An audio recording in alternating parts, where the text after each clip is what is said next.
எதிரிகளின் தொல்லையை நீக்கி வெற்றிகளை தருபவராக கருதப்படும் சக்தி வாய்ந்த தெய்வம் வாராகி தாய்.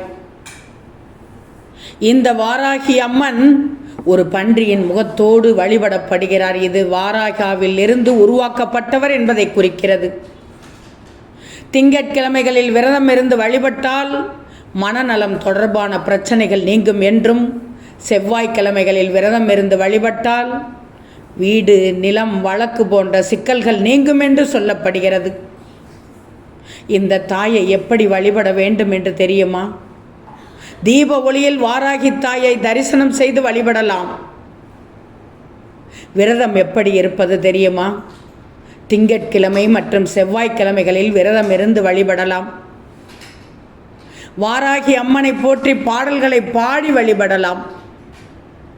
சக்தி வாய்ந்த தெய்வம் வாராகி தாய். நிச்சயமாக இவர் எதிரிகளின் தொல்லையை நீக்கி வெற்றிகளை தருபவராக கருதப்படுகிறார்.